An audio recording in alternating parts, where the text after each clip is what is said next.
Halo adik-adik, bagaimana kabar kalian hari ini? Semoga sehat semuanya ya. Kalian masih semangat belajarnya kan? Ya harus semangat.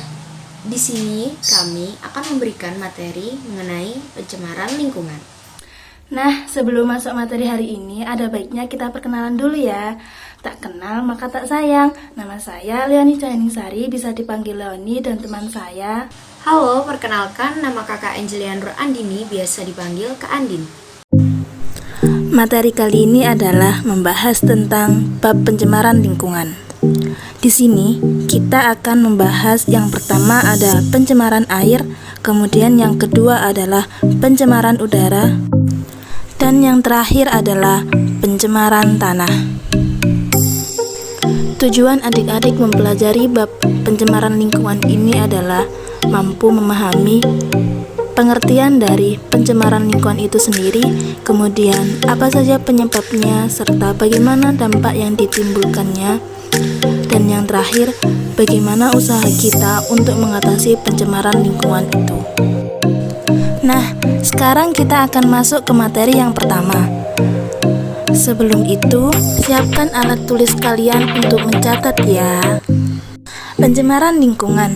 Menurut adik-adik, pengertian dari pencemaran lingkungan itu sendiri apa sih? Ada yang tahu?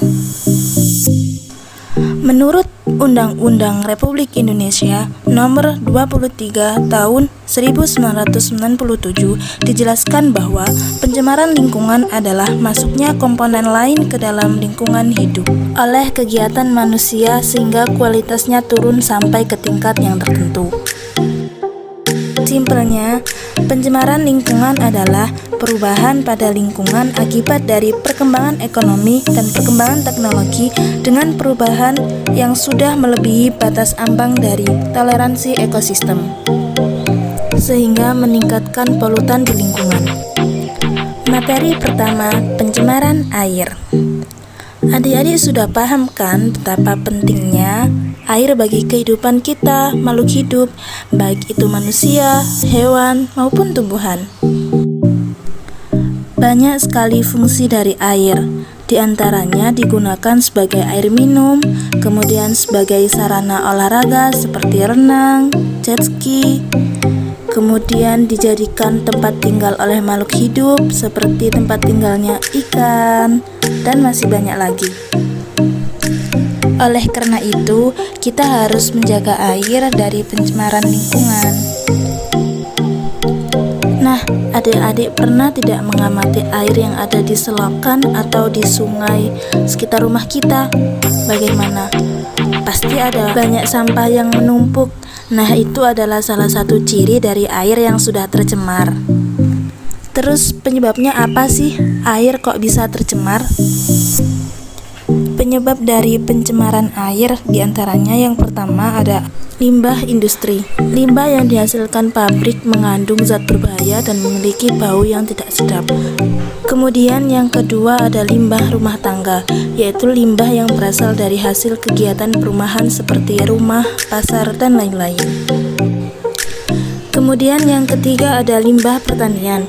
Contohnya adalah penggunaan pupuk yang berlebih dan penggunaan zat kimia seperti insektisida. Kemudian dampak-dampak yang ditimbulkan dari pencemaran air. Apa aja sih? Yang pertama ada gangguan kesehatan. Contohnya, limbah sisa deterjen dapat merangsang pertumbuhan kanker dan menyebabkan gangguan ginjal. Kemudian, yang kedua adalah pemekatan hayati. Contohnya adalah DDT atau diklorodifenyl trikloretana yang tidak dapat terurai secara alami. Yang ketiga ada kerusakan ekosistem air. Penggunaan racun dan bahan peledak dalam menangkap ikan akan mengakibatkan kerusakan terumbu karang, sehingga ikan akan kehilangan habitat mereka. Kemudian, bagaimana usaha kita untuk mengatasi pencemaran air? Yang pertama, kita harus menggunakan deterjen yang ramah lingkungan dan gunakanlah secukupnya. Kemudian, menggunakan pupuk organik. Kemudian menghindari penggunaan racun dan bahan peledak dalam penangkapan ikan. Dan masih banyak lagi. Kita lanjutkan materi yang kedua, yaitu pencemaran udara. Di sini kita juga akan membahas penyebab dari udara itu bisa tercemar, kemudian dampak-dampaknya itu seperti apa, dan usaha kita untuk menanggulangi atau mengatasi pencemaran udara. Peran udara juga tidak kalah penting bagi kehidupan makhluk hidup. Udara digunakan untuk bernafas, kemudian dapat mengeringkan baju, dan udara dapat membantu proses pembakaran. Adik-adik pasti sering melihat kendaraan bermotor yang melintas di jalan raya, entah itu di depan rumah kalian atau di jalan besar. Kendaraan tersebut akan mengeluarkan gas yang dapat memicu pencemaran udara. Penyebab udara bisa tercemar adalah karena ada komponen lain yang masuk, seperti karbon monoksida atau CO, kemudian karbon dioksida atau CO2, kemudian nitrogen dioksida atau NO2, dan lain-lain. Salah satu karbon monoksida yang sangat mengganggu kesehatan manusia adalah yang berasal dari asap rokok, yang jika dihirup akan menyebabkan infeksi pada saluran pernafasan. Nah, dampaknya apa sih jika udara sudah tercemar? Yang pertama, menyebabkan efek rumah kaca. Kemudian yang kedua, rusaknya lapisan ozon. Kemudian yang ketiga, gangguan saluran pernafasan. Pembentukan dan penguraian molekul ozon terjadi secara alami di lapisan stratosfer. Emisi CFC yang mencapai stratosfer bersifat sangat stabil, yang menyebabkan laju penguraian molekul ozon lebih cepat, sehingga terbentuk lubang pada lapisan ozon. Ketika CFC terurai di atmosfer, maka akan memicu lubangnya lapisan ozon. Untuk mengatasi pencemaran udara bisa dilakukan dengan cara menggunakan bahan bakar yang ramah lingkungan, kemudian mengurangi kendaraan bermotor dengan menggunakan sepeda untuk perjalanan yang lebih dekat atau berjalan kaki, kemudian melakukan gerakan penanaman pohon, dan yang terakhir, mengelola asap pabrik.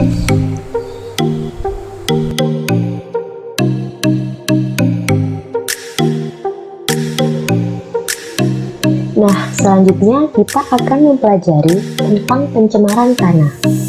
Indikator pembelajaran ada 1. Menjelaskan penyebab dari pencemaran tanah.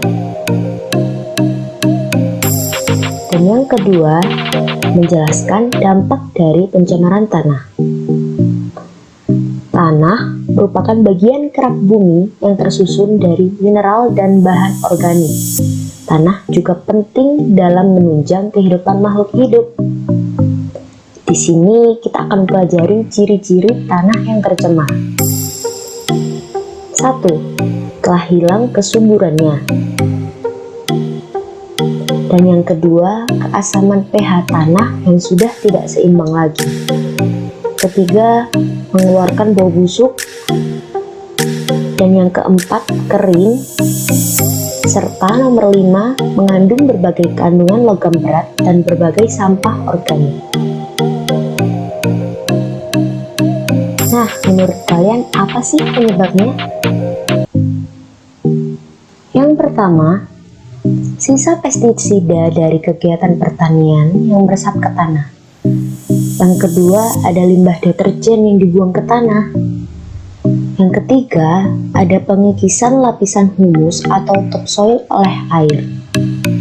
Dan yang keempat, ada deposit senyawa asam dari peristiwa hujan asam. Nah, berikutnya kita akan mempelajari mengenai dampak dari pencemaran tanah nih adik-adik. Yang pertama yaitu menyebabkan kanker. Yang kedua, kerusakan anggota tubuh yaitu ginjal. Yang ketiga, bioakumulasi. Yang keempat, menurunnya kesuburan tanah dan hilangnya keanekaragaman hayati. Dan yang terakhir, perubahan struktur tanah. Nah, dari berbagai dampak tadi, kira-kira bagaimana sih cara mengatasinya? 1. Mengurangi pemakaian plastik. Yang kedua, membuang sampah pada tempatnya. Yang ketiga, mendaur ulang sampah plastik, kaca, logam, dan karet. Yang keempat, melestarikan tumbuhan. Yang kelima, melakukan remediasi. Dan yang keenam, melakukan bioremediasi.